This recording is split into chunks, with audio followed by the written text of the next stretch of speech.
The Nintendo Switch is capable of doing a lot of different things, with one of the coolest ones being its ability to play unofficial Switch ports. So in this video, I'm going to show off a few of these unofficial ports and display some that you probably haven't heard of.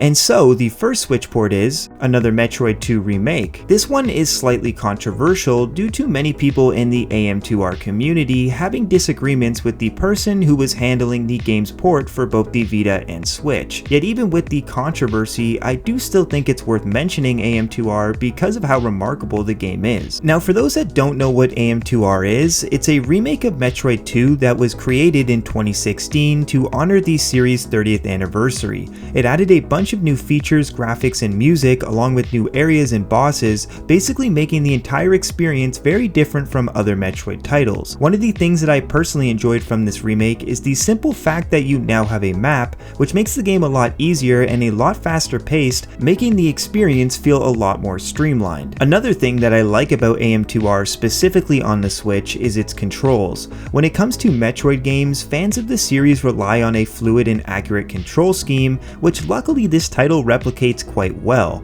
So if you're a fan of past Metroid games or have never played one before, AM2R is a great remake of an already classic game that is definitely worth playing on your Nintendo Switch. And so moving along, the next port is Sonic Roboblast 2 Kart. Previously this port was abandoned by its original developer but was given a second chance when a new dev decided to step in and take the project over. Originally created from the Doom Legacy engine, SRB2 is essentially a Mario Kart mod that contains two game modes, racing and battling, along with a bunch of different characters and tracks. The game also contains multiplayer capabilities along with a large amount of mod support, making it very replayable. Also, another thing worth mentioning is that this game has a ton of special items that can be used and thrown at your enemies, making the game stand out from the many other kart racers. Personally, I think this is one of the best Switch ports on the system, mainly because of how easy it is to just pick up and play portably. So if you enjoy kart racers and you've never tried a modded one before, consider giving this one a try. And so up next is Super Mario 64 with Render 96. In my past videos, I've talked about Mario 64 being ported to many different handhelds,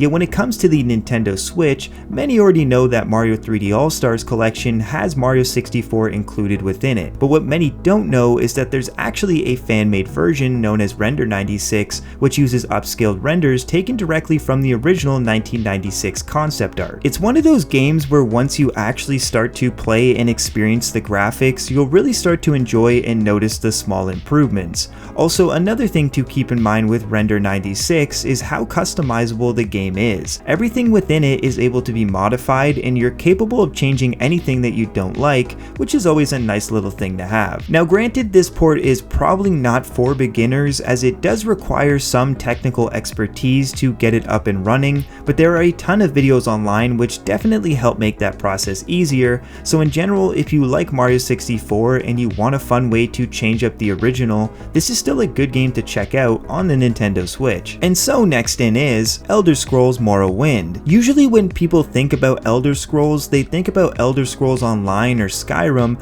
but not many are probably thinking about Morrowind due to it releasing over 2 decades ago. And while some might write this one off as an older title that is no longer relevant, there's still a lot of content packed into this game, especially for those who like action RPGs. The performance and graphics in this game run very smoothly and they don't seem to have any issues at all. Even when it comes to the controls, the layout makes sense and I didn't feel much input delay. As a whole, I believe that Morrowind is a must play simply because of how it has laid the foundation for the rest of the Elder Scrolls series, so if you've never played Morrowind before, or any Elder Scroll game for that matter, I'd highly recommend you check this one out. And so the next port is Sonic Roboblast 2. Previously in this video, we talked about Sonic Roboblast 2, but only in regards to the modded racing version of the game. Originally, Roboblast 2 started off as its own thing that was created by fans of the series on the Doom engine back in 2000. Throughout the past 20 years, the game has been receiving constant updates, and it now has a crazy amount of mods for users to pick and choose from. In terms of the core gameplay, Roboblast 2 is a 3D platformer which lets lets players use several different characters while completing an area of different zones. The game also offers up multiplayer functionality via both local and online play for users who want to battle each other or race on foot against one another. Something cool to note about the battle mode is that you can enter a first-person perspective when shooting others,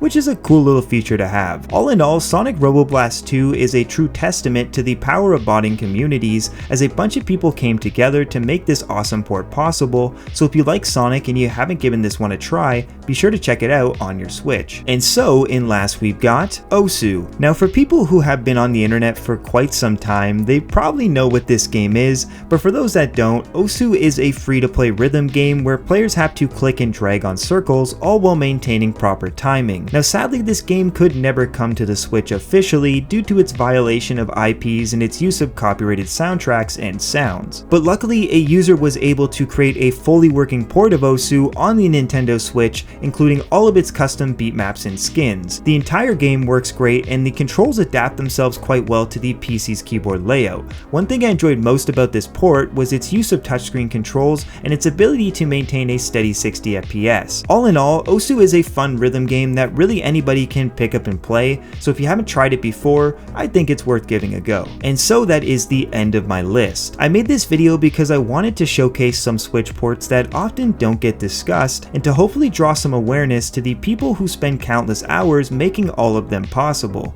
Down the road, I'm sure there will be a lot more ports coming onto the Switch due to the console being replaced in 2025, so I look forward to seeing what comes out then. But as always, I'm sure I missed some unofficial ports in this video, so if you have any recommendations, please let me know down in the comments below. And well, with that said, I want to say thanks for watching this far. Please subscribe if you do like my kind of content, and I will see you very, very soon.